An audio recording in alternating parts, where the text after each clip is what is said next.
This is the Yanks Go Yard podcast with Adam Weinrib and Thomas Carranante.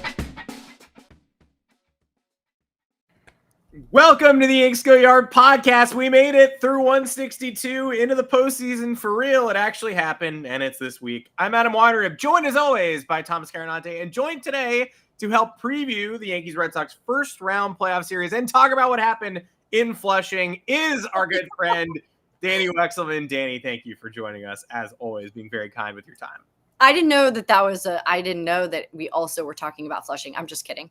I knew that was a part of the deal. I knew how it was going to go. I haven't seen you guys in a while. Thank you for having me. Thank you for talking ball with me, and happy playoff season. Happy playoff season. We are here again, special time today, and then we'll be back on Thursday afternoon at 2 o'clock Eastern. And Thursday afternoon, the Yankees playoff run could be over. They could be back Wednesday. Who knows? Could be back Wednesday. We have no idea. This is the wild card series. It's a little unprecedented. It's good thing it's all at home, so no Fenway Park. Bad thing, we get to gloat for, again, like 36 hours about what happened to the Mets before realizing that Garrett Crochet is coming to town in a best-of-3 series. And the Red Sox have been up and down and won't have Roman Anthony. They sent him to Florida, but still it's hard to feel like fantastic about winning a playoff series against a team you haven't beaten in October since 2003. We'll get into the ins and outs and, of course, whatever your reaction is to what went on with the Mets and the way they finished their season. But, Dani, how did you spend your Game 162 Sunday with all the 3 o'clock starts and the final weekend? How did you watch? How do you prepare? How did you try to balance knowing this could be it for the Mets or it could be a playoff run? What do we do here? So this is where I was. This is where all the magic happened, actually, on my couch watching my TV, watching as many games. I like to flip through. That's my style. Or I'll like have something on my laptop and then something on the TV. And so I watched until 5:35. And then I had to hit the gym. I was like, I'm stressing, I'm sweating. Like there's so much still to be decided. And so I put my headphones in, and as I was, I don't know, like 1 block from the gym, the call from Howie, it's got me all turned around. Just like a devastating call on the radio, the double play, the Marlins shut out the Mets, but then also like elation because we figured out the American League East to the Blue Jays, to the Yankees, and the American League Central to the Guardians, the best comeback in this century that's ever happened. And so I spent my time here, and there's no way to prepare for what's about to happen, but I was just glad we had games to care about. Yeah, that was good. It came down to the wire. It was awfully depressing for a few teams. If I'm a Tigers fan, I'm still a little bit down in the dumps even. For sure. The playoffs. I know they're happy that they snuck in, but it's a lot of tough stuff. What was your preferred outcome? You obviously wanted the Mets in, and then what about the rest of the field? How are you feeling about it? Yeah, I think what's tough is I don't want to take away from the Reds. Let me give the Reds some credit here and Terry Francona. Reds are cool. The Reds are cool. They won 8 of 11 down the stretch. They played good baseball. They have good starting pitching, right? That begins with Hunter Green, who will win a Cy Young Award. I don't know if it'll be with the Reds, but he will win one, right? You have Andrew Abbott and Nick Lodolo. And then you have Ellie De La Cruz, who's one of the most entertaining players in the entire league. It's all led by Terry Francona. There's a lot to love about this team. And what's frustrating is the Mets spent $340 million, and they have a roster littered with talent. Every guy on that team does something special, and yet they never did it all together. So, yeah, that was frustrating. I would have preferred they got in because they are the better team. But that's why the wild card, and that's why the expanded playoffs are so special. I loved the fact that the Blue Jays weren't on anyone's cards of getting into the postseason, and they won the title. I thought that was very special. I love the fact that the Guardians came surging back and not only got in, but took the division from the Tigers. I love the Tigers. I turned on Tigers games on my own this year to watch them play baseball because they were so entertaining. And the last 2 months, their pitching staff has stunk up the joint, and it's been tough to watch, and their offense has scuffled. Yes. And so I think it's ironic And if you look at the schedule, go look at the calendar on MLB.com. And for it'll be now 3 Tuesdays. The Tigers and the Guardians have played each other. The Guards swept them 2 weeks ago. They took 2 of 3 last week.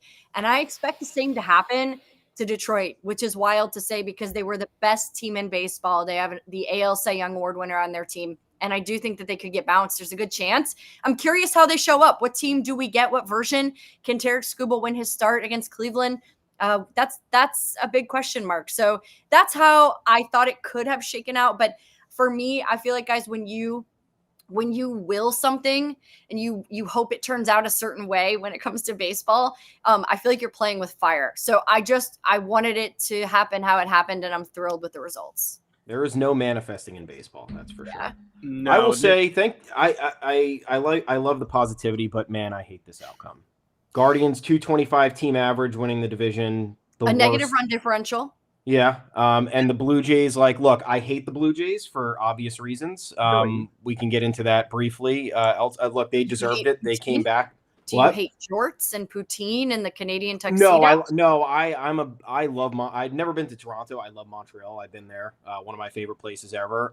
My problem is with the Blue Jays. That's it. You look at this team that's they've underachieved the last 3 years ish. And then all of a sudden they get George Springer career season, Bo Bichette, massive bounce back that nobody expected. Addison Barger came out of nowhere. So the pitching staff just starts doing better. So I think the Bichette season is expected. Actually, if you look back across his career, he's actually one of the most consistent players in the league. He's just dealt with injuries.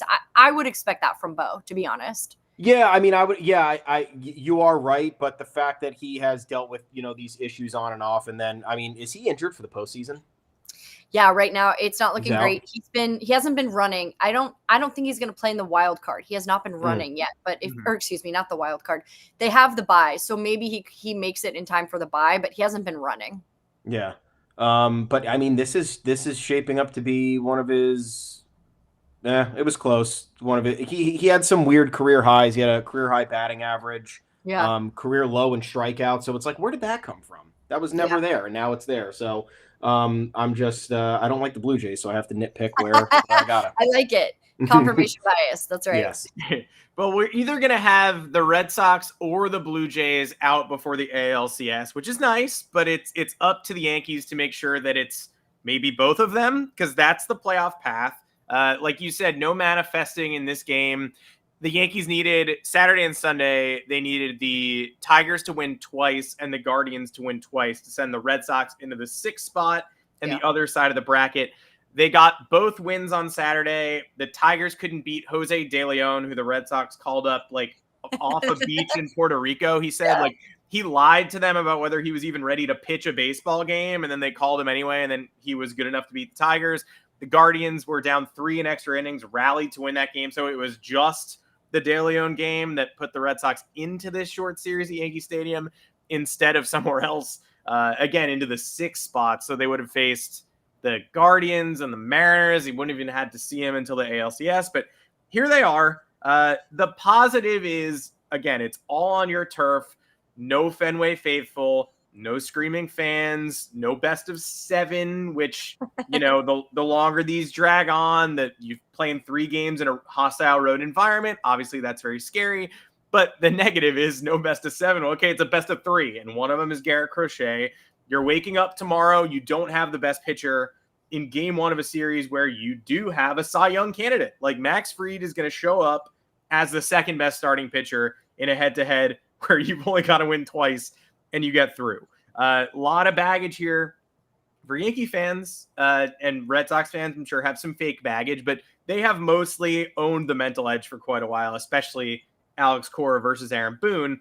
And this one will be over quickly in whatever direction it takes. So my question for you is, which Yankees, confidence scale are you riding with one now? The one that they built up based on their September gauntlet, where they go to Fenway and win a series, beat Toronto in a series, go to Houston, kind of start the Astros downfall.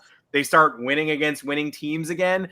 Or does the Yankees' work earlier in the season hold more weight for you, where they went on an 8-game losing streak to Boston and got run over by Toronto to the point where Toronto gets that tiebreaker and deserves it? Not to go Michael K mode, but yeah, their run differential does not make them look like a first place team. And yet they beat you head to head and they win the division. So which Yankees team do you expect to see in this really short series? The one that conquered the gauntlet, or the one that lost to winning teams all year and is where they are now because of it? I think that I like to take a snapshot of the last 2 weeks and then the last month. How do they match up? I feel like if you're looking at the full body of work, it kind of takes you out of the moment, right? I think that it's telling the last month. You could even say the last month and a half, the way that they've played.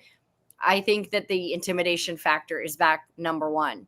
I am once again thinking to myself, going to play in the Bronx will be a very tall task for the Red Sox. The Red Sox own the season series against the Yanks, I believe. That's right? Like they swept them in a 4-game series. They took 2 of 3 in another. They played really well against the Yankees. But what I've seen from New York in the last month and a half, especially in the last 2 weeks, is a lineup that is boasting a lot of length. You have a lot of guys who are producing. You have a starting staff who's been top 3 in the last month in ERA. And you have Devin Williams, who maybe has figured it out. I talked to Aaron Boone last week and I asked him about him. I'm like, what do you think about this guy? What do you think's going on? And he's like, well, his fastball's back. When his fastball's back, his changeup can be back, right? Like, you need that fastball to be able to play off of your other pitches. For him, in his case, it's the changeup. So I'm like, okay, that feels good. Like, obviously, Devin Williams has not been the guy that the Yankees have hoped he would be all season. But statistically speaking, he hasn't been as bad as people feel he has been. I think a lot hinges on him. A lot hinges on Luke Weaver, David Bednar, the trade deadline acquisition. That dude's been really good here down the stretch. He scuffled when he first got to New York, but he's gotten it straightened out. And so I like the Yankees more. I think the Red Sox, without, honestly, Roman Anthony, their rookie, hurts them. I really do. They have a 2-headed monster. Like, their bullpen is disgusting with Garrett Whitlock and Aroldis Chapman. And Chapman has just been otherworldly, it feels like, this season. It just doesn't make a ton of sense that, all of a sudden at this age, it's incredible what he's doing. And I like the lineup with the Red Sox, and I love Alex Cora as their manager. But I just feel like the Yankees have unlocked something recently. It's like the team everyone's been waiting for them to be. I also asked Booney, I was like, when did you feel like the turning point was? Because in the middle of the summer, everyone's calling for him to be fired. Everyone is freaking out. This team is not performing the way they should. They're losing against teams they shouldn't. And everyone's like, get rid of Booney. And he's like, I feel like a lot of it had to do with Max Fried. And, he had some clunkers mixed in there over the summer. And then against Minnesota and Houston, I'd have to look back at those dates. I didn't get a chance to do that. He said he felt like that's when things actually started to get back on track. And listen, as your starters go, your team goes. Expect Max Fried to give you more than 4 1/3. That's the average the past few years from the starters, right? But I like where the Yankees are. I think that they are finally as complete as you can be. And you got a dude with tennis elbows who's one of your most productive guys. Like, come on, that's just ridiculous. I'm so stuck in the middle here. Why? Tell me why. Because I want to be. I think your take is right. I want to be positive. I think they found a unique stride that we haven't seen all year. I'm feeling it a little. Yeah, I'm feeling positivity. Then again, I look at the bigger picture and I say, okay, you've only lost to these types of rivals in the playoffs since forever. Yeah. Like, again, it's mostly been their success has been against the A's in the AL Central. And it's true. It's true. It's just what happened. And the Phillies in 2009. So that was the only, and the Angels. So the only other exception. Since 2009, though, quite literally, they have not beaten a non-AL Central team or a non-A's team in a postseason series. And the A's was one game. Yeah. Fair so enough. That's where I'm at. It's more so. I'm stuck in the middle because I'm like, okay, this feels good where they're at. Bullpen's kind of back on track. I know we're still iffy on that just because we don't know. On a given night, you don't know what they're going to give you. Offense, it has been 1, consistent, and 2, clutch. This is the most clutch I've seen the offense arguably all year outside of the first maybe month of the season, or that stretch of games where they were on fire. And the starters, obviously great. So Max Fried getting back on track, Carlos Rodon, like quietly, arguably could have been regarded as one of the best pitchers in the league. I think he had the lowest batting average against of anybody. So that is what I love about this team right now. At the same time, though, I need them to prove it to me with this series. And if they don't win this series, then it's going to be pretty Fair bad. Because you look at the rest of the body of work, and it's like, we could talk about the Mets and exactly how they ended up in this spot. We saw the graphic today of like all the games the Mets were leading at this point in the season, and one of those games going their way changes the entire complexion. Yeah. That's what happened to the Yankees this year. They had a lot of inexplicable losses, whether it was keeping Devin Williams in the closer role for too long, whether it was not, making the proper lineup adjustments when guys were slumping.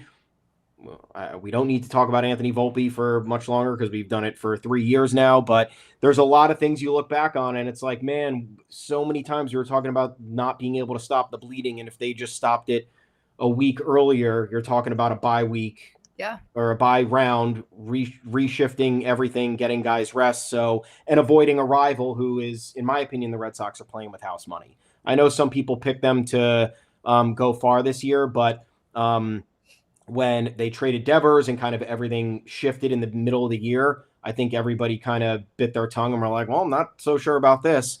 And it's certifiably insane that Roman Anthony is like the key to their success. The kid's 21 years old and he's played in 70 games, but that's what's happening. But yeah, I mean, the Alex Cora Boone thing spooks me. Garrett Crochet being on the mound. I know it's his first postseason start ever, but that spooks me. I'm just going to need the Yankees to really step up. And another thing I don't like, and this will be the last thing I don't like, I'll say here, is that I don't believe that. Yeah. Luis Heel not getting a start in this series is crazy.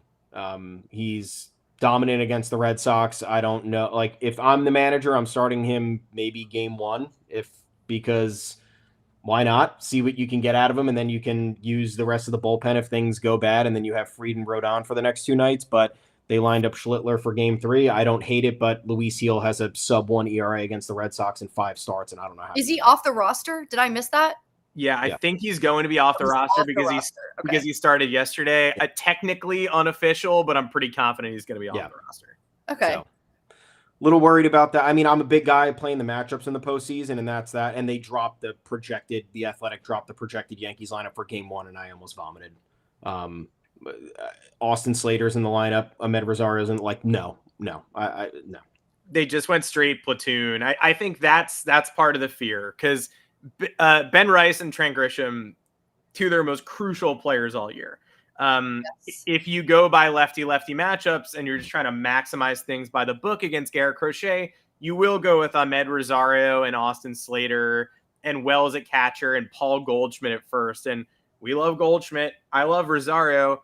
Austin Slater, probably one of the Yankees trade acquisitions who's done the least. Not even in like a throwing shade way, just in like a literally not space. There's no space for him. No spots. Not much here. So I don't know how you can go into this and just treat this like a regular season proving ground against Garrett Crochet, or just like, oh, it's a lefty. Okay, great. Let's bring in our lefty mashers, because Rice homered twice yesterday.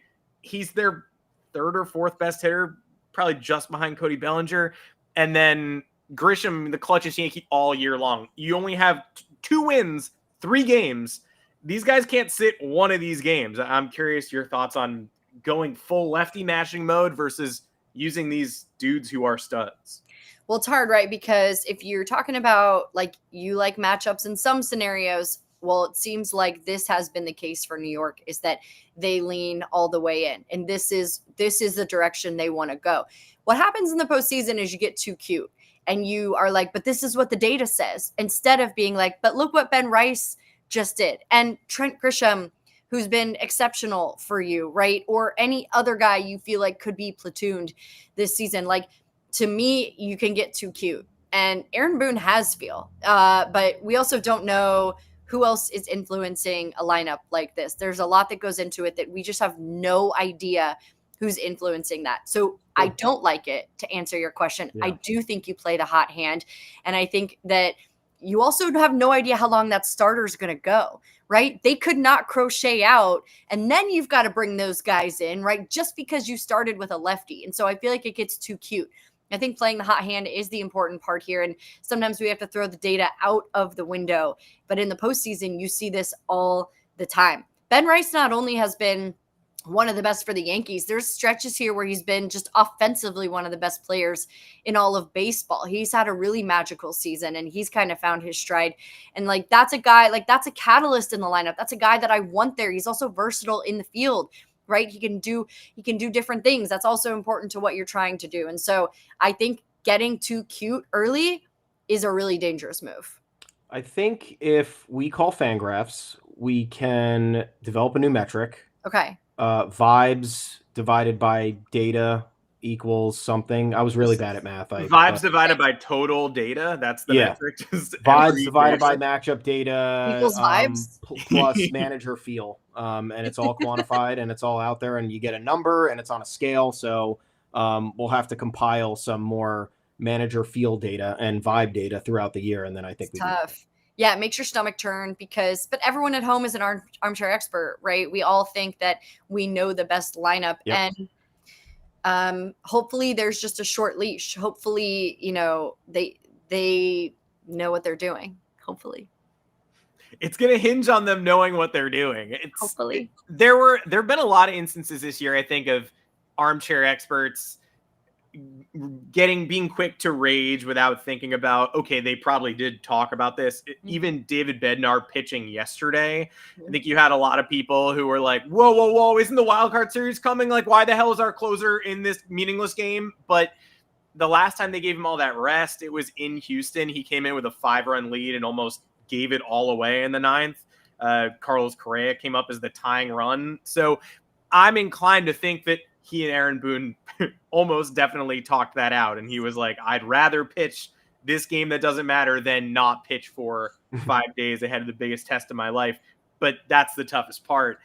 We don't know what the conversations are. And until that lineup comes out, I'm definitely sitting in fear of them being like, well, Austin, you went 2 for 26 in the second half. And 26, as we all know, is not that many at-bats. But how's about Garrett Crochet? You like that? You like him? You got him timed? I don't know. I will say quickly, I think the thing that I've learned about being around that team and around Aaron Boone is that he is one of the best communicators with his guys. That's why he's still the manager. If he wasn't, he wouldn't be the manager. I guarantee you. They didn't like him. If Aaron Judge didn't like him, they didn't like the way he was communicating. I talked to Jazz like a month ago, or maybe it was actually 2 months ago, when all the Booney conversations about firing him were really like ignited. And Jazz was like, this is the best manager I've ever had. Not only do we communicate about on-field things, he's there for me off the field too. Like I like to think that Booney had that conversation with David Bednar. Yeah. I can't Don't imagine. Make us feel bad about not liking. I would never. I'm confirming what you think. Yeah. Aaron Boone just gets me so mad. But I know he's a nice guy. He seems like a very nice man. That's a good thing. He's supposed to. He's supposed to rile you up. Like, that does mean that your organization is moving in a good direction. Just because it doesn't always feel that way, but it is. Well, this is, I mean, we've had some scared talk on this podcast, but this is the best I've felt about these Yankees in quite a while. It's true. This is the version of this team I want to see headed into the postseason. It just sucks that it's the opponent I want to face the least first in a tiny little series. Well, you feel better after how we handled. If we didn't handle business in Fenway, I would be so far out right now. I'd be in the corner of the shower with cold water just pouring. You'd be doing this podcast, but staring in the opposite direction in the back corner, like the girl from the Ring or whatever, just like facing the wall, long hair, not looking at the camera, not using the mic. That's not the case. I mean, we talked about this team without Garrett Cole and how they would survive a regular season. The last, early when we were previewing the season with you. And I mean, it is a miracle that without Cole, without Heel, Fried was fantastic, except for a month and a half when he was unusable. I mean, when we talked, we would never have even thought to bring up with you, like, hey, maybe Cam Schlittler can handle some of that burden. You would have been like, you guys have a joke podcast and this is a joke take. And like, that would have been an absurd thing to say back in March, but he has become a real weapon. And I think the matchup data, Luis Gil against the Red Sox, totally valid, but Schlittler, and especially what he's done lately, is the guy I want in game 3. I don't know what your thoughts are on how they managed to stabilize things coming off a nightmare March. Oh, gosh. Well, I think number one, you got to give credit to the farm system and the development of some of these guys, that they not only are ready, but they have the stuff. So I'll give credit there. And I think that you're seeing this trend more in baseball. I don't think this is special to the New York Yankees. I think this is the direction of how baseball's trending. You saw it with the Mets feeling comfortable enough to bring up 3 rookies, maybe more out of necessity, more so than they were completely ready, close enough. But I think him and Will Warren have been exceptional. How much more could you ask from Will Warren? Did he make 31 starts, 30 or 30, right? Like, yeah. That's a testament to the farm system. That's a testament to those guys individually to be ready to go. And feel confident enough around him. I think it's really fascinating that they were able to come up and have so much success. And the only place I can go back to is to their development, right? I don't know enough about those 2 guys to know their backgrounds, but all I know is that you don't come up here and have success like that on accident. It's not a coincidence, especially in the pinstripes. It's just not. And so for the Yanks to be sitting in this position, to have 2 guys like that, is an embarrassment of riches, especially if they're able to make it into the division round. That's going to be huge for them. You don't know what role those guys might play. Maybe they get asked to come out of the pen. That's difficult. Don't underestimate how hard that is, especially for a rookie to do something like that. But that does give more weapons for Aaron Boone to use. But I love seeing these rookies shine. I love the success that they've had. And I just tip my cap. Honestly, I know you don't always love hearing it, but you have to give the Yankees and Brian Cashman a ton of credit in the situation. Yeah. And we've eaten a lot of crow. We've had a lot of criticisms of Cashman. But we have been waiting for somebody like Cam Schlittler for, I don't know how long, because you look across the league and it feels like almost every other team that contends or matters on an annual basis always has like one flame-throwing pitcher come up, whether it's someone making an impact and relief in the postseason or someone who's picking up the slack as a starter in the middle of the season. And for years, as Yankee fans, we're like, where is that for us? Like, I don't need that every year. I just need like one in the last 15 years. And now we got Cam Schlittler, and he's a Massachusetts boy. So it's gonna play nicely here. It's a little reverse psychology. It's true. We thank you for joining us, talking about saying positive things about the Yankees, feeding us crow directly. But we would be remiss if, while we had you, we did not talk a little bit about what the hell the Queens portion of your life has been like. I mean, again, this is a New York Yankees podcast. We are not going to dance too much on graves, but it is the most interesting thing that happened in baseball this year, the past decade. I mean, the Juan Soto edition, I don't understand how we got to this point with Juan Soto having as good a year as he did. I think that's the confusing thing. Like, Juan Soto almost went 40-40. The Mets not only had a September collapse that'll rankle their fans for a long time, but it was a June, July, August, September collapse. The pitching additions didn't hold up. I think we could have told Mets fans that Frankie Montas was not going to be the savior, but I do think we expected more out of a lot of people that we didn't get more out of. From your perspective, watching this go down in a slow motion way, like, how do you deal with that? What's the mood like at SNY, and how does anyone prepare for the reality that they were still probably more likely than not going to the postseason entering the weekend? But Mets fans couldn't get that fear out of their hearts. And of course they did the Marlins thing again. Oh my gosh. Those are all great questions. So it's 14 questions. Yeah. Tell me where you were on July 14th, August 8th. Where were you when this all began on June 12th? Yeah. Yes. June 12th. Well, I was in Omaha, Nebraska at the Men's College World Series, not paying attention because why would I? They went 55-42 in the first half. I had to look this up. They went 28-37 in the second half of the season. And there's a lot of factors you can point to. I think number one is the injuries to the starting staff. Frankie Montas, Griffin Canning hurt them a ton. Kodai Senga really never getting into a groove, and Sean Manaea, who started the season late coming back from injury and never figured it out. So that's number one. Then you're putting pressure on Clay Holmes, who hasn't been a starter in most of his career, and he's giving you all he can. David Peterson has been good as well. And then it's just kind of like a mixed bag of guys. And so that hurts them. The first half, it seemed like the offense picked up the slack for whatever the pitching staff might not have done, but the pitching was really good. They had the best starting staff and best bullpen. They lost a couple of bullpen guys to injuries, and then things snowballed after the All-Star game. And there's not one piece or one day where it felt like they were playing as one unit. That's what I saw. And from some of the conversations I had from people who are around the team, people who work for this team, is that there is something missing. You can't point to the field and say it's there. I think it's in the clubhouse. I think that there's just a cohesiveness that's missing with the group. And for Juan Soto to go out and have the season that he did, 30-40, right? Or 30-30 plus. Francisco Lindor, same thing. Pete Alonso, who opted out of his contract, who was second in the league in RBIs. Where would they be without Pete? Brett Beatty, who turned himself into a defensive jackknife and can play different positions and made a difference there. Tyrone Taylor, who never got the bat going, but is one of the best center fielders locked down.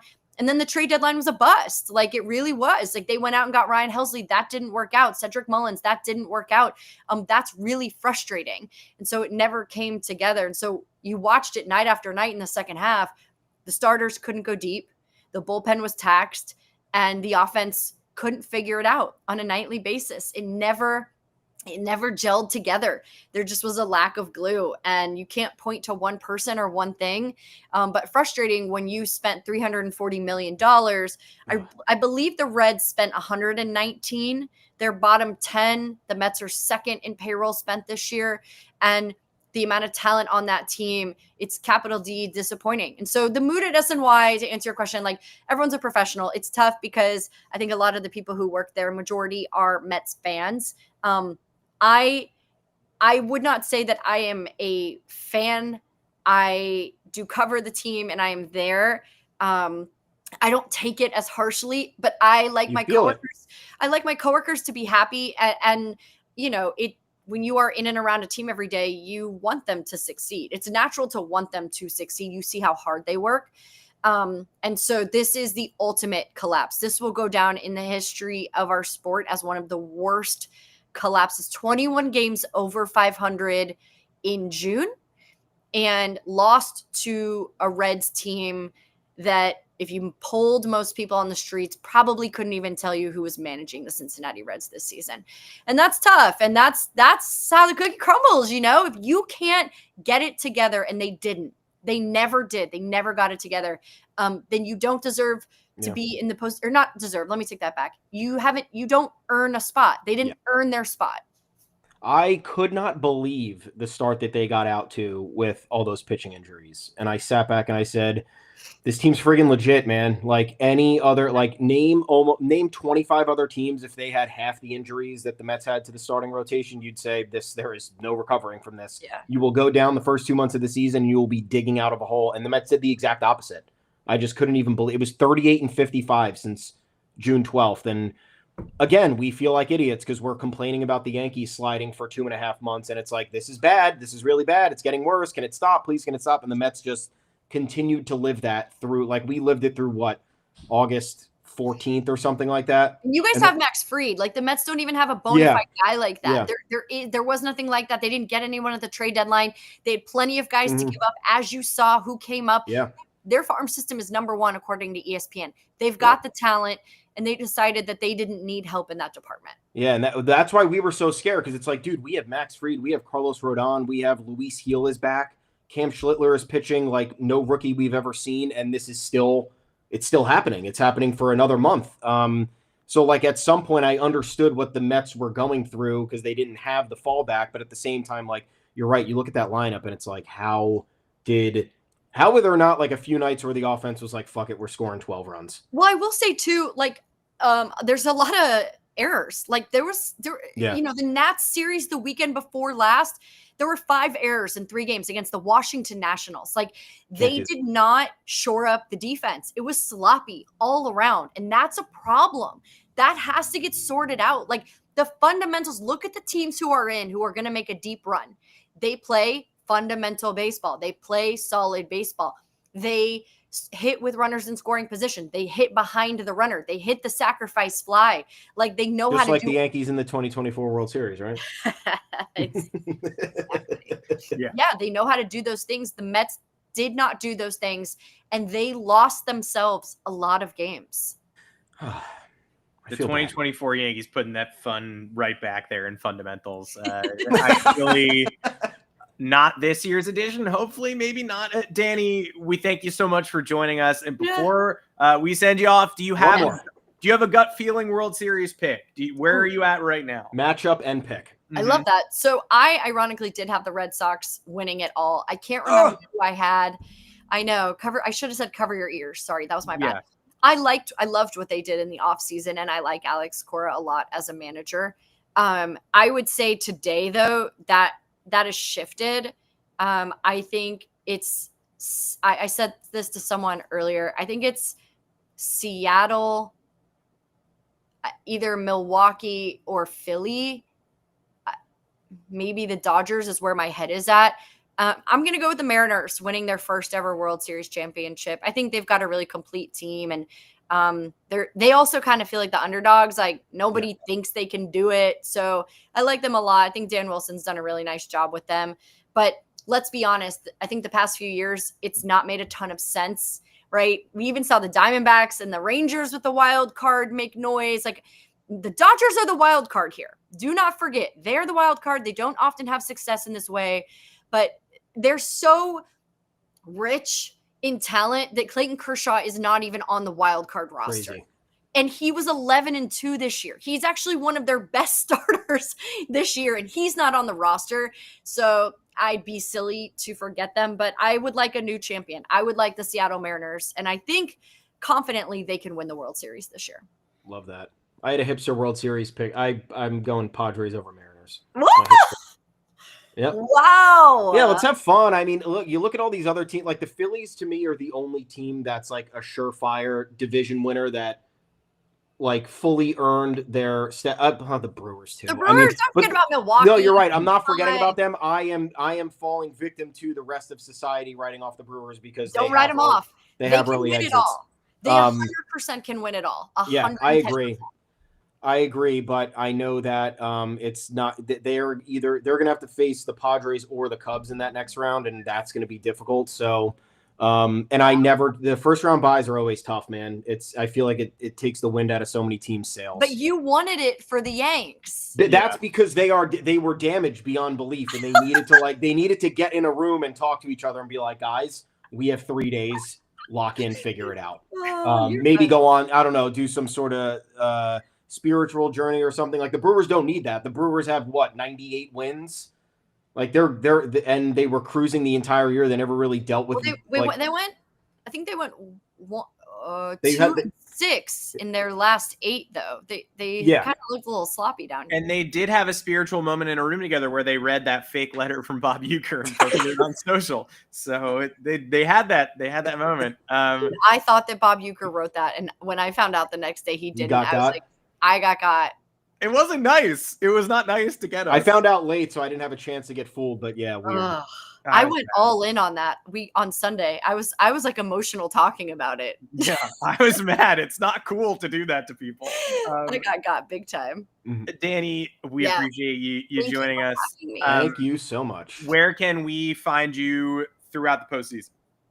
SiriusXM, MLB Network Radio. I'll be all around. We'll be doing postseason coverage and filling in during the week, so I'm excited.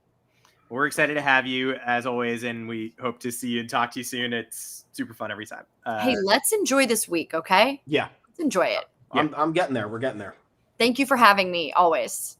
Of course. Thanks for coming on. Thanks for joining. Bye. Woof. All right, we covered the exit. We did it. Dani Wexelman, SiriusXM, MLB Radio, and SNY with the wallowing Mets fans her colleagues. Thomas, let's do, you want to do some final thoughts on the series and matchup before we take this one out to pasture? Okay, let's start here. The game 1 lineup projection, that can't be it. I know we touched stop on being that. so fucking nice about it now that our friend is gone. Like that's insane that we can't be doing that. Yeah, no, it's I know that they went out at the trade deadline to get these pieces in order to fortify the matchup deficiencies, what have you. To me, these matchup deficiencies that they have need to be utilized in situations where it's not Garrett Crochet, because I'm not on any playing field. Like Ahmed Rosario and Austin Slater are not matchup alterations for Garrett Crochet. They just aren't.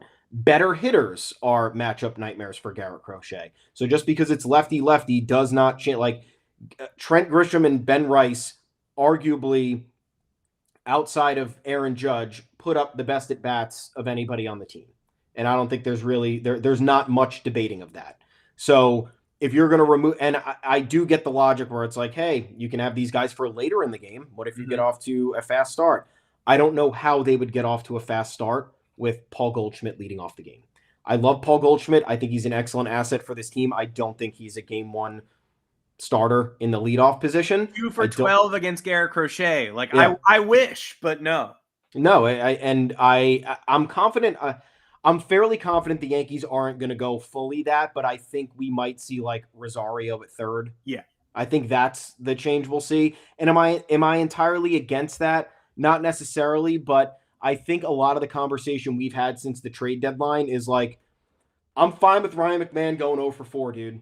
Just the defense is tremendous. That's all I care about, because all it's going to take in the postseason is one error, one misplay down the line where the ball trickles into left field and a run or 2 scores, and that's going to make the difference. So I think you just go with what you got, and then whatever happens with Crochet happens, and I don't think you look back and say, oh, I should have played the matchups. You don't want to be in a situation where you're like, we played the matchups and we benched our better players and we lost. You can't have that as the regrettable. No one is going to come after the Yankees being like, can't believe these guys didn't start Ahmed Rosario, Paul Goldschmidt, and Austin Slater in game 1. Fire everybody. It's going to be the exact opposite if they do that. Yeah, if they had Rob Refsnyder and Romy Gonzalez, you've got 800 OPS guys, you got the best hitters in the league against lefty pitching, then it's a totally different story. Those guys are going to start for the Red Sox against Max Fried. They're going to make it tougher on him. But mid-season, they got Rosario and Slater, and they hoped that those guys would morph into their versions of Refsnyder and Romy Gonzalez. Rosario's been good. I don't have an issue giving him significant run and featuring him in a playoff series.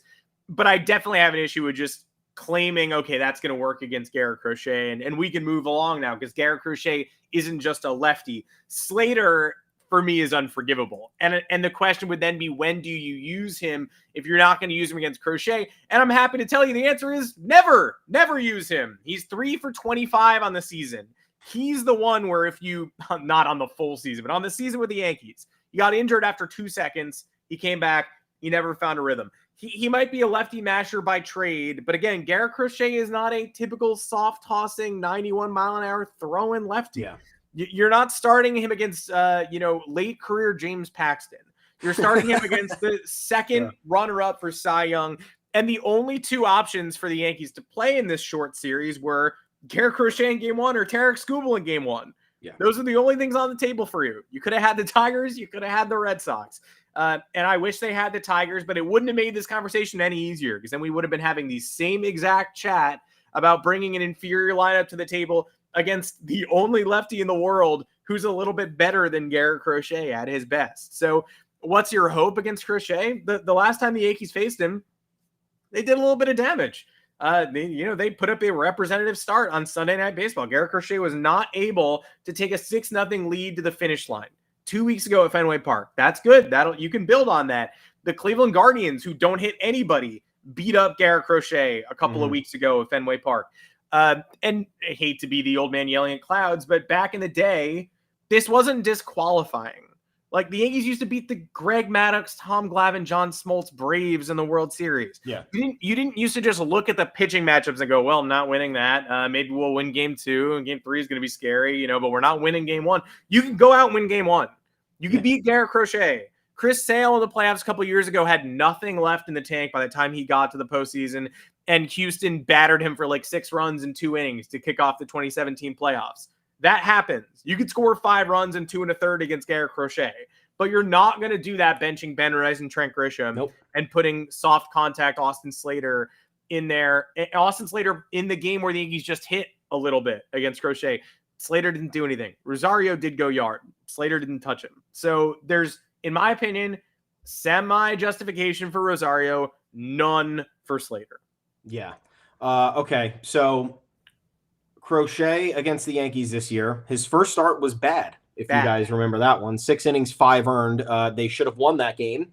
And it was a complete meltdown on the Austin pitching Wells staff. hit a 3-run shot off him, and I think that's why we're talking about Austin Wells being in this Game 1 lineup. Yeah. And Austin Wells has been, look, we've had a lot to say about Austin Wells this year. It's been a bad year for him, but his last month has been okay, man. I think it's been arguably, the beginning of the year he was playing great. He was on pace to he had 15 homers in like the first 2 months, right? It was something wild, or 2.5 months. Mm-hmm. But he's kind of back on track now, and it's not as agonizing as it was in the middle of the season where you were like, I don't know if we can play this guy. He's back to where you can play him. So anyway, Crochet had that first start against the Yankees that was at Yankee Stadium. His next start, he absolutely buzzsawed them, 8 1/3, 1 earned. And that game went to extras. The Red Sox won 2-1 in extras. Aaron Judge tied that one up against Crochet. Yep. It was awesome. Yeah, in the 9th. Crochet pitched into the 9th, incredibly efficient. He left the game with 107 pitches before Judge went yard, and then they took him out. Incredibly efficient for a lineup as potent as the Yankees at that time. So that was a week apart, those games, June 7th and June 13th. Then he doesn't face the Yankees until August 23rd. That was the hell game at the stadium, 12-1. He goes 7 innings, 1 earned, strikes out 11. So that's where those 2 middle outings are obviously, you're sitting there and you're like, dude, that's 16 innings and 2 runs. Like, you can't do that. Mm-hmm. But like you said, he was gifted a 6-0 lead on Sunday Night Baseball a few weeks ago, and the Yankees made him sweat a little bit. I don't like the fact they struck out 12 times. We've seen a lot of these playoff series where the Yankees are just whiffing. But then again, I don't think changing a couple of better lefties in there for worse righties is going to make that difference. You need to apply the pressure on Crochet the best you can, whether that's, in this case, it's with guys who have had career years.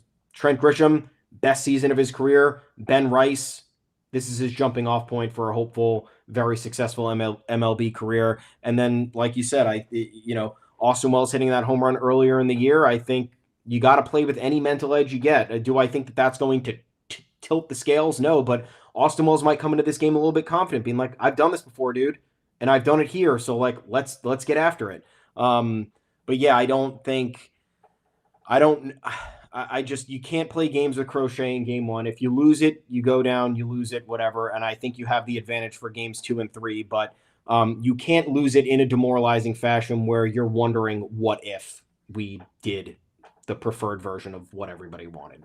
Yeah, you cannot be looking up at the clock after the 3rd inning when he's through on 27 pitches going, well, that didn't work. Like, I endorse getting Austin Slater.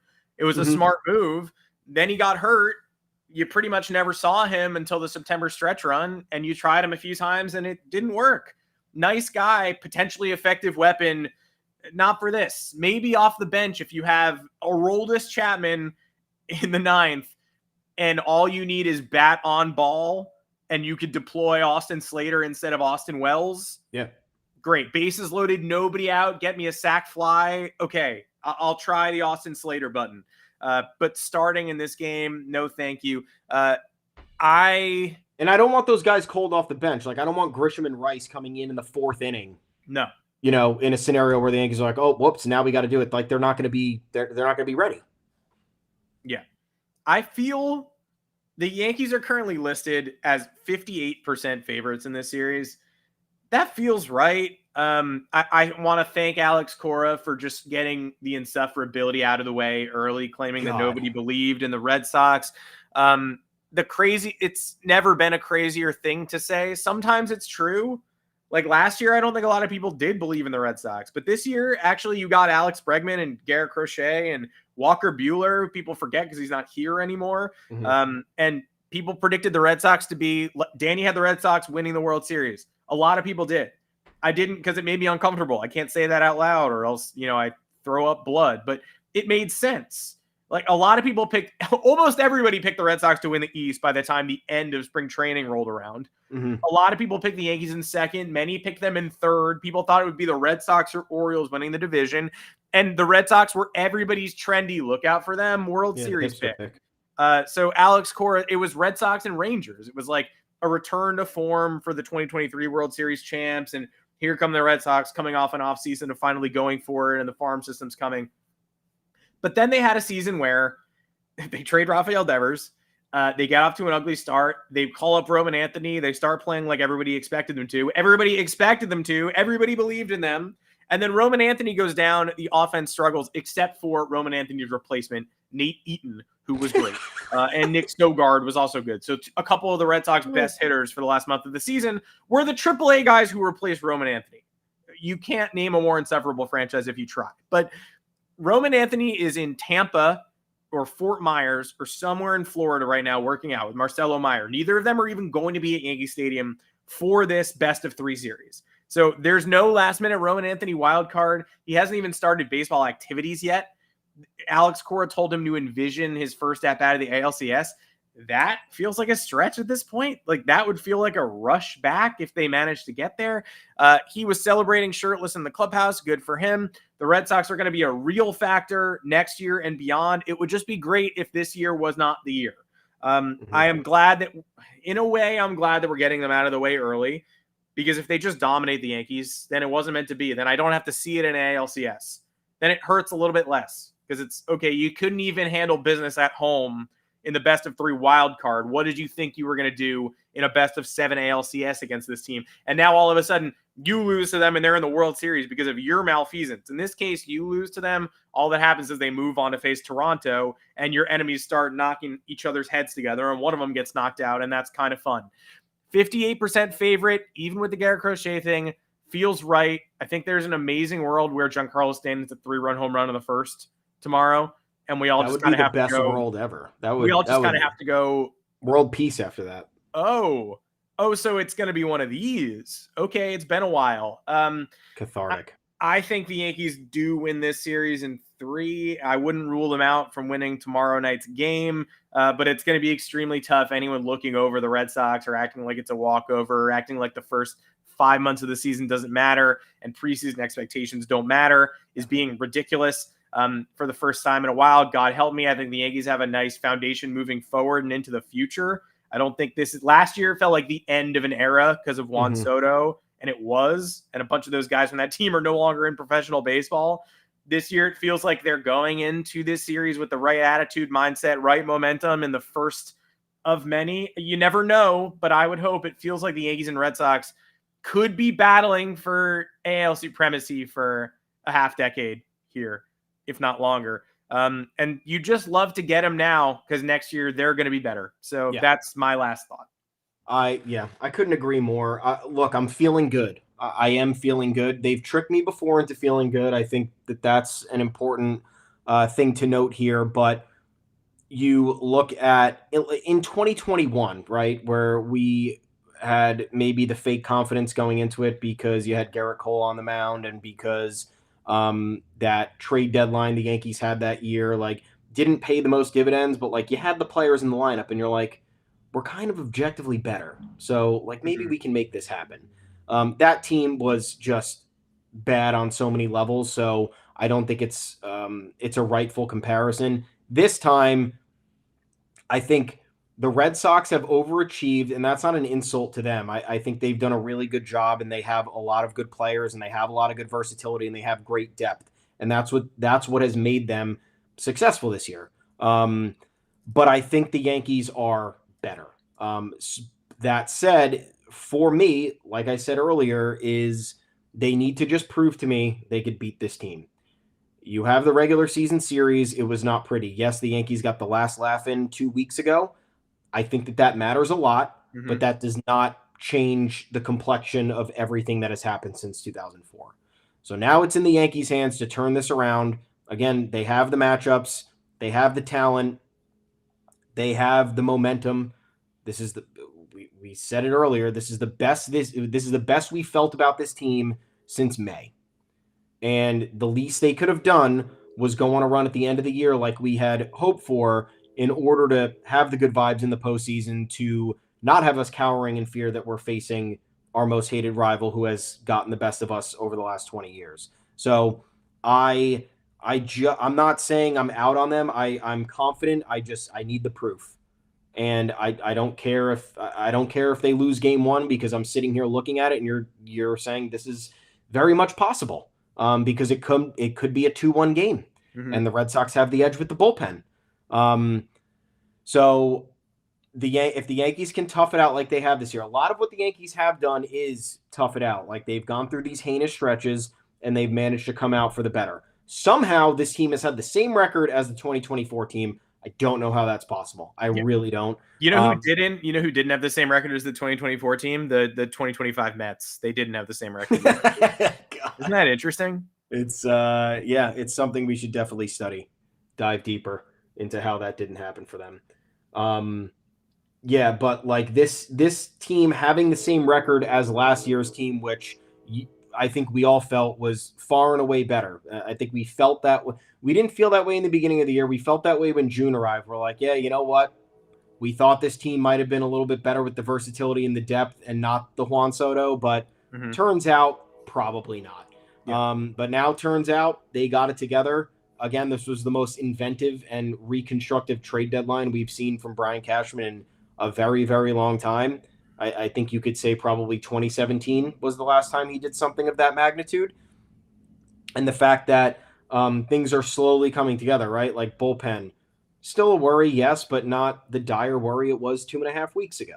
The lineup, clutch hitting, they've kind of clutched up. I understand the opponents haven't been exactly formidable over the last week and a half, but how many times have the Yankees not done that against poor opponents? Oh, you thought the Orioles weren't going to come for you? Like they were supposed to win this division. They have a collection of young talent.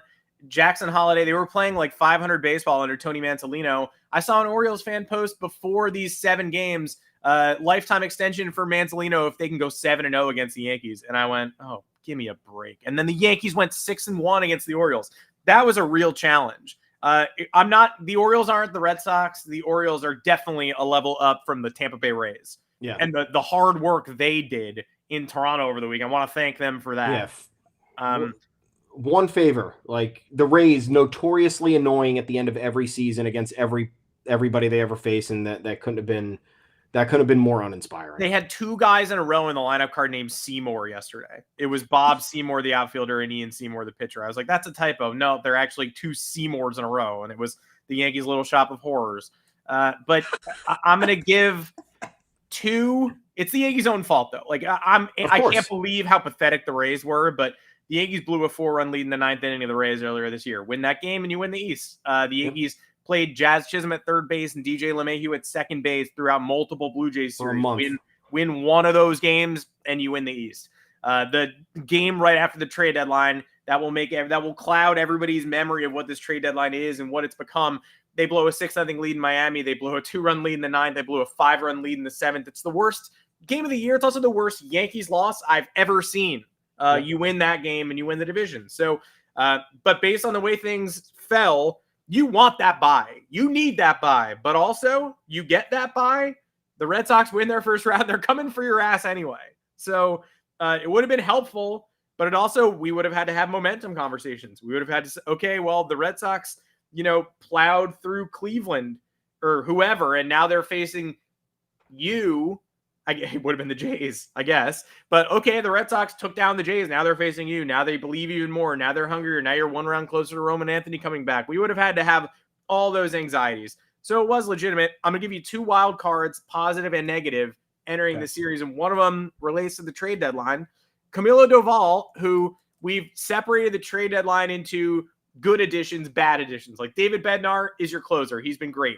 Jose Caballero changes everything off the bench. Bad additions. Jake Bird, not even here anymore, right? Ryan McMahon, I think we'll say net good, but Camilo Doval has been in the bad addition bucket for so long that I think it's fair to note that he's been kind of incredible for the last couple of weeks. He's allowed 3 earned runs in his last 6 innings. Obviously not what you want technically, but 9 Ks. He went 2 1/3 shutout with 4 Ks against Baltimore over this last stretch. He doesn't get used in high leverage, and he shouldn't. And he should still be your last resort, just ahead of Mark Leiter Jr.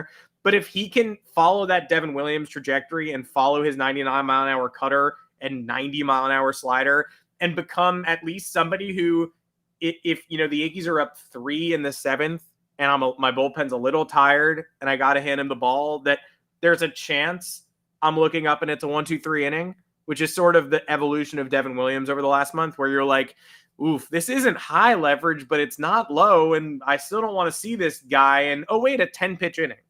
Like, he did that against the Red Sox a couple times, and it won me back. Camilo Doval did that against the Orioles, and the last 2.5 weeks of the season, he was doing that a lot more often. So I'm not in, but I saw enough that I can move him into the middle ground, the wild card bucket, rather than saying garbage part of the trade deadline, don't even touch him.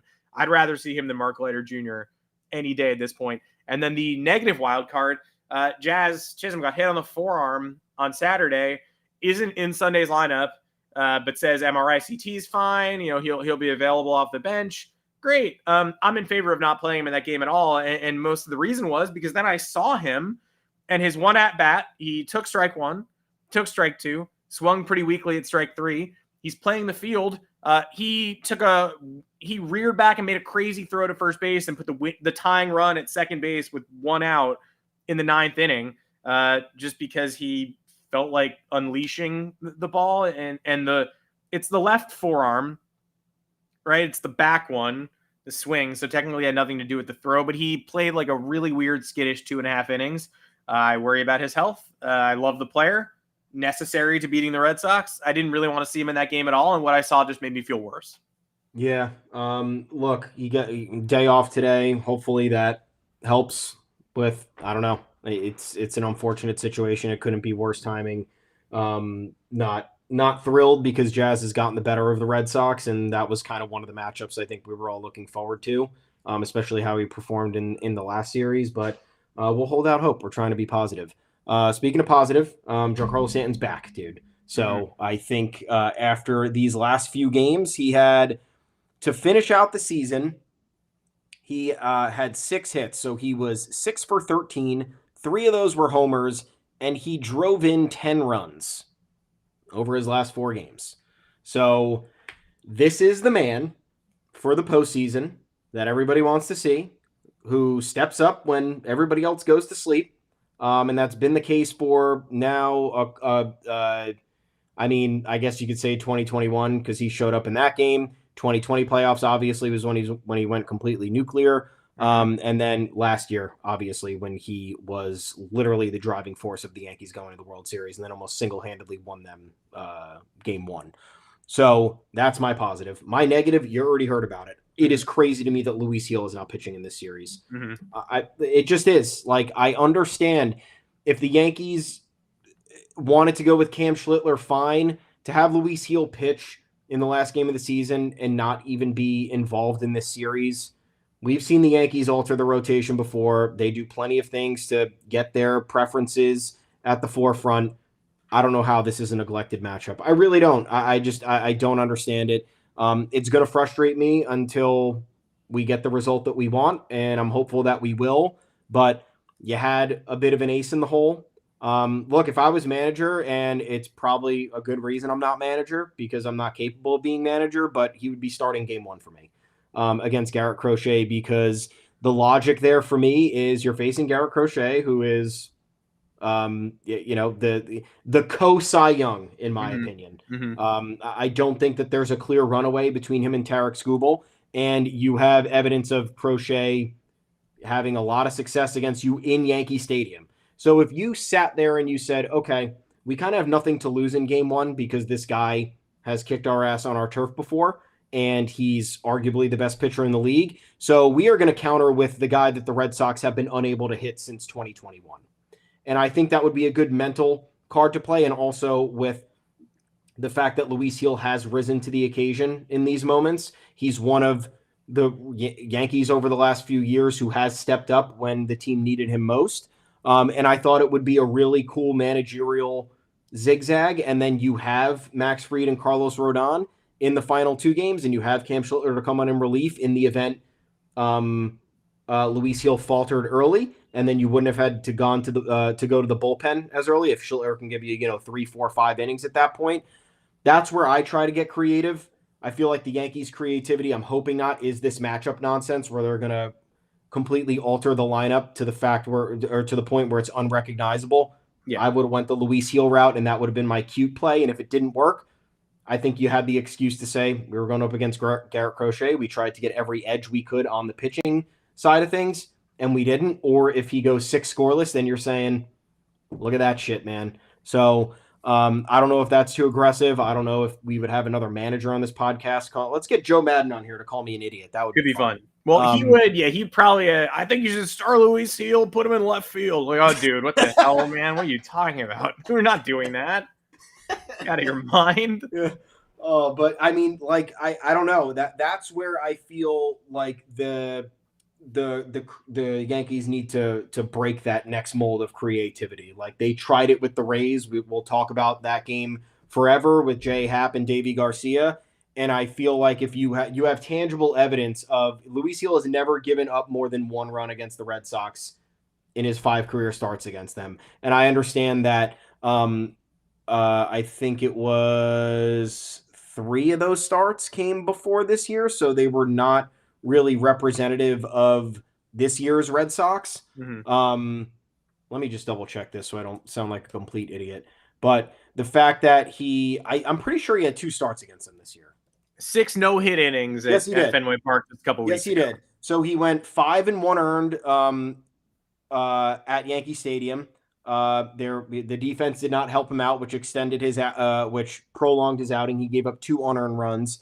But he managed to only give up 4 hits in that span. He walked 5 batters. We know that's a problem with Luis Gil. I think it was a necessary evil that everybody knew coming into this. And then, yes, at Boston, 6 shutout, no hits. Walked 4 batters. Again, we know that's going to be an issue, but he's limiting contact for a good portion of this season since coming back from the IL. So I thought that would be a cool card to play. And then you have the Red Sox worrying about Max Fried and Carlos Rodon in the final. Because remember, you got to win 2 games. The Red Sox winning 1 game does not seal this series. And then the Yankees, in theory, have every pitching matchup in their favor if they were to go Luis Gil in game 1. That's my creativity. That's the last thing I'm going to say. I might write about it for final thoughts so you guys can read deeper into my insanity. But yeah, that's where I'm at.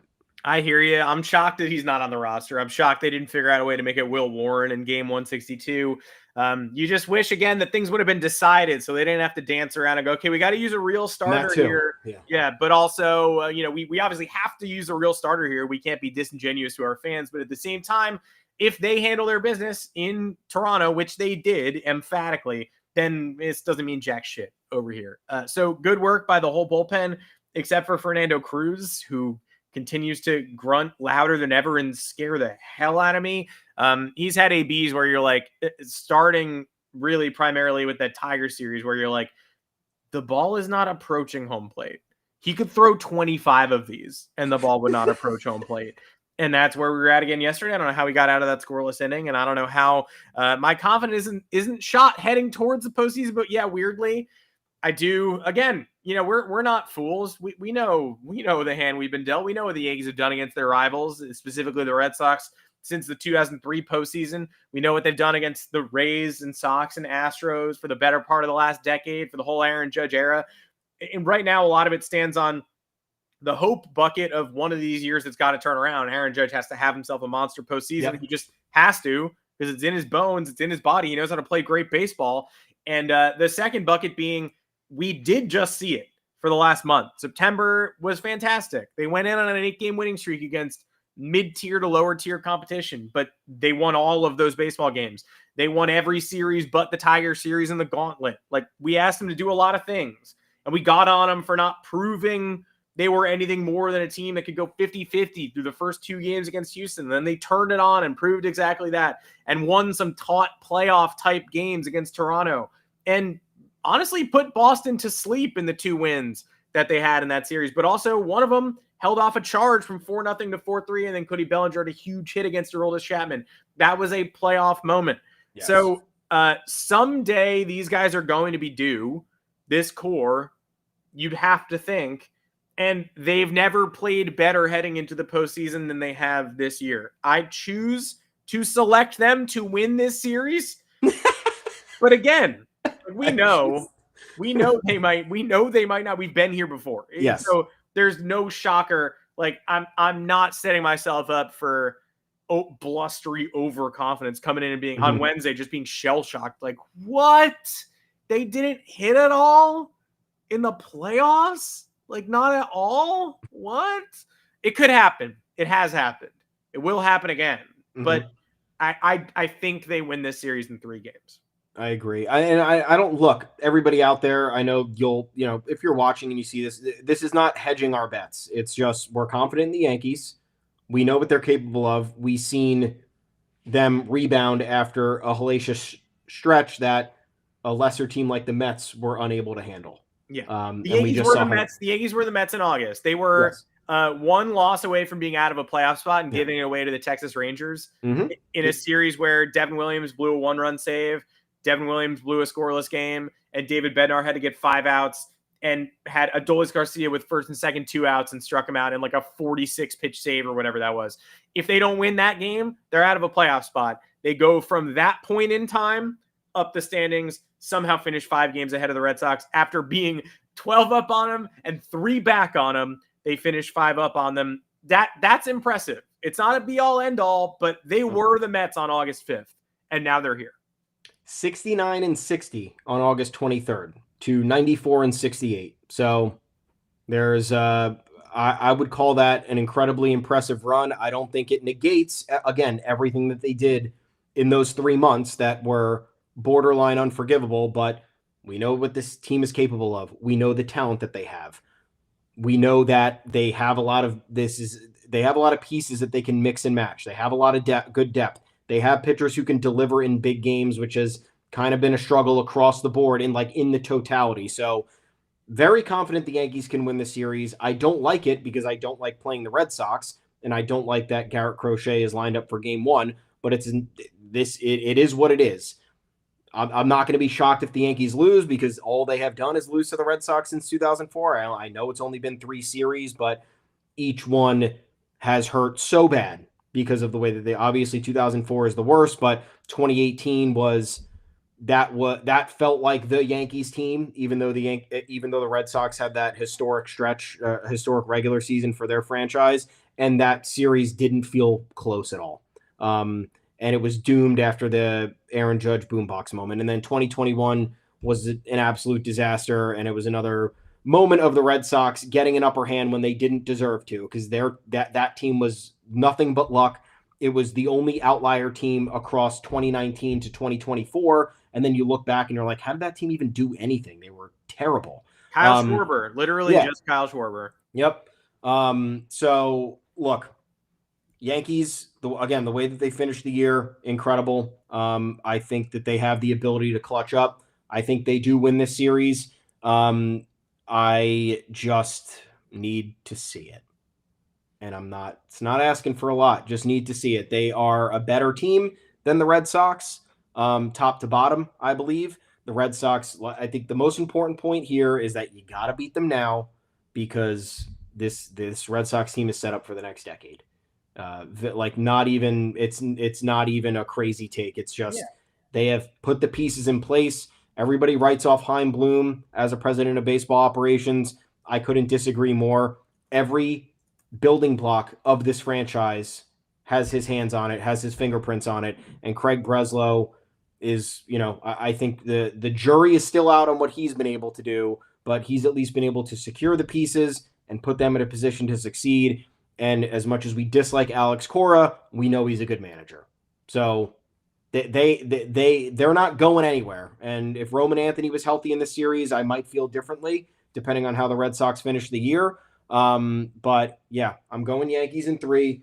I don't know what iteration it is in terms of what games they lose, because we could see them getting after Crochet early. We could see Crochet going 8 scoreless. Yankees, do it for me, please.